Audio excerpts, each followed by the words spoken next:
पिछले पार्ट में आपने देखा परचेजिंग पावर को।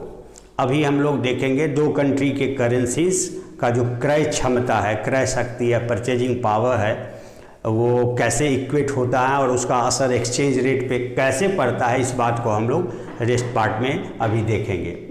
ये जो थ्योरम है इसके इजादकर्ता कैसेल हैं, जिन्होंने इस सिद्धांत को लॉ ऑफ वन प्राइस के आधार पर डिटरमाइन किया। यानी जो प्रोडक्ट हम एक्सपोर्ट करते हैं किसी दूसरे कंट्री में, फॉरेन कंट्री में, उस कंट्री में जो उसका प्राइस वहाँ के करेंसी में है और उसी का प्राइस जो होम कंट्री के करेंसी में है, दोनों वहाँ अपने अपने इन्फ्लेशन रेट के वजह से दोनों के बीच के एक्सचेंज रेट को प्रभावित करता है, जो डिफरेंस आपको सामने आता है। और ये सिद्धांत कहता है कि there is great influence of inflation rate between two countries in their respective exchange rate. और बताता है कि दोनों कंट्री का जो इन्फ्लेशन रेट है उसमें मूवमेंट अगर आता है तो उसका असर एक्सचेंज रेट पर भी पड़ता है। और ये सिद्धांत बताता है कि जिस कंट्री में इन्फ्लेशन रेट ज़्यादा होगा उस कंट्री का करेंसी का एक्सचेंज रेट डिप्रिशिएट करेगा, और जिस कंट्री का लोअर होगा उसका एक्सचेंज रेट हाई होगा, यानी स्ट्रॉन्ग होगा। तो जिस करेंसी का हायर इन्फ्लेशन रेट होता है वो लोअर प्राइस मार्केट में उसका एक्सचेंज रेट के रूप में होता है, और जिसका करेंसी का इन्फ्लेशन रेट कम होता है उसका स्ट्रॉन्ग करेंसी माना जाता है। तो सपोज इंडियन इन्फ्लेशन रेट बढ़ जाता है यूएस के तुलना में, तो क्या होता है कि इन्फ्लेशन रेट बढ़ने के वजह से इंपोर्ट के पर आश्रित हो जाता है। लोकल जो भी कंज्यूमर होंगे इंडिया में, उन इन्फ्लेशन रेट से वो महंगा होगा और विदेश में वही प्रोडक्ट सस्ता मिलेगा। नतीजा इंपोर्ट को बढ़ावा मिलता है। फीस दे करके फॉरेन करेंसी परचेज करते हैं और तब फॉरेन से हम इंपोर्ट करते हैं गुड्स को। तो जब भी फॉरेन करेंसी को सस्ता जहाँ पड़ता है ट्रेडर वहाँ से खरीदता है, और जहाँ महंगाई ज़्यादा है, इन्फ्लेशन रेट ज़्यादा है, वहाँ बेचता है, प्रॉफिट रीप करता है एक्सपोर्टर। फिर ये साइकिल जब कंटिन्यू करता है, ये तब तक कंटिन्यू करता है जब तक इन्फ्लेशन रेट पर असर प्रतिकूल नहीं पड़ता है। इंपोर्ट बढ़ने के बाद यदि गवर्नमेंट इंटरवेंशन ना हो किसी चीज़ का आयात करने के बाद, क्या हाल होगा?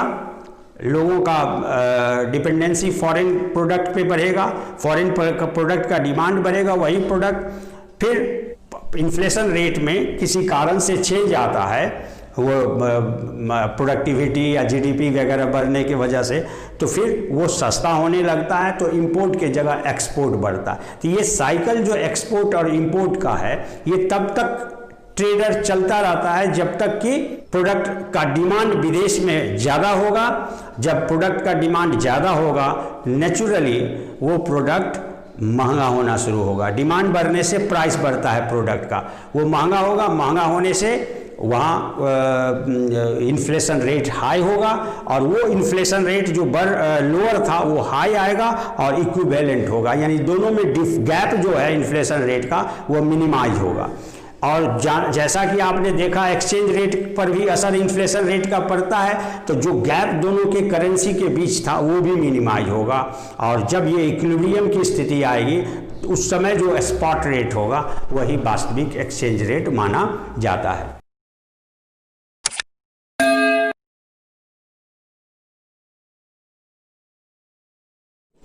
हाँ, तो ये आपने देखा कि ये प्रिंसिपल कहता है कि अगर ये इन्फ्लेशन रेट में चेंज आएगा दोनों कंट्री में, तो दोनों के बीच जो डिफरेंस होगा इन्फ्लेशन रेट में और एक्सचेंज रेट में, तो exchange rate differential will be equal to inflation rate differential. तो इन एक्सचेंज रेट देखिए अभी वर्तमान का और फ्यूचर का जो चेंज होने के बाद आता है सामने उसका प्रतिशत, यानी कितना परसेंट चेंज हुआ, यानी डिफरेंशियल। और दूसरा आपको होम कंट्री और फॉरेन कंट्री का जो इन्फ्लेशन रेट डिफरेंशियल है उसका परसेंटेज, दोनों बराबर होता है। तो इसको जब हम सिंप्लीफाई करते हैं तो S1/S0 यानी S1/S0 माइनस S0/S0 लिख सकते हैं, इज इक्वल टू जैसे है वैसे ही। अब आप देखें तो S0 कट गया, बच गया S1/S0 -1 is equal to same अब S1 by S0 is equal to, ये -1 को हम इधर ले गए तो +1 हुआ। फिर इसका एलसीएम लेकर के देखें तो PF कट गया, यानी परचेजिंग पावर माइनस में और फॉरेन का, और प्लस में था, माइनस हो गया तो बच गया S1 by S0 is equal to PH + 1 plus PF। आप ऐसा भी लिख सकते हो PF + 1। तो S1 इज इक्वल टू क्या हो गया, तो ये बाई क्रॉस मल्टीप्लिकेशन रूल से आगे आ गया, अर्थात आप फ्यूचर स्पॉट रेट, या आप उसको कह सकते हो forward rate, F is equal to, या इसी को हम लोग कहते हैं future spot rate is equal to PH + 1 into divided by 1 plus PF into S0, यानी जीरो समय का जो आज के डेट में है वह 1 महीने के बाद का जो स्पॉट रेट एक्सपेक्टेड है उसी को फॉरवर्ड रेट कहते हैं। गौर से सोचें तो ये परचेजिंग पावर पैरिटी थ्योरम जो है वह निम्न बातों का उल्लंघन करता है, जो बहुत हद तक, यानी to a large extent it affects the exchange rate determination process between two countries currency. First है, it is applicable for tradeable goods only. ये तभी ये सिद्धांत बताता है कि जितना प्राइस पे करके किसी होम कंट्री में प्रोडक्ट को लिया जाता है उससे बिल्कुल उसी एक्सचेंज रेट के अनुसार से वहाँ भी अवेलेबल होगा, बीच में दूसरा कोई फैक्टर काम नहीं करेगा। दूसरा, it ignores other factors like productivity, differential demand and supply forces. अब विदेश में आपके इंडियन प्रोडक्ट का कितना डिमांड है उस पर भी प्राइस डिपेंड करता है, डिमांड बढ़ेगा प्राइस बढ़ना स्वाभाविक है।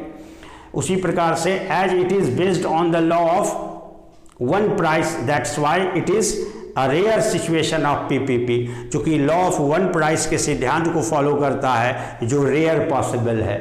और लास्ट में आप कह सकते हो कि it does not consider other factors which affect the price of goods like transportation cost, एक देश से दूसरे देश जाने में ट्रांसपोर्टेशन कॉस्ट आता है, प्लस यहाँ के गवर्नमेंट का टैक्सेशन पॉलिसी, ड्यूटी, और फॉरेन कंट्रीज़ का एक्साइज ड्यूटी और कस्टम्स ड्यूटी में फ़र्क होता है, उसका भी असर पड़ता है ना।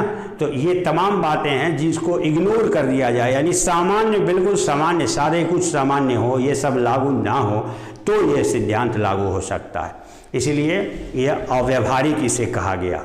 PPP थ्योरम के अंतर्गत प्राइस डिटर्मिनेशन जो है, यानी परचेजिंग पावर कैसे एक्सचेंज रेट डिटर्मिनेशन को दर्शाता है, वो उसको ग्राफिकली भी आप प्रेजेंट कर सकते हो।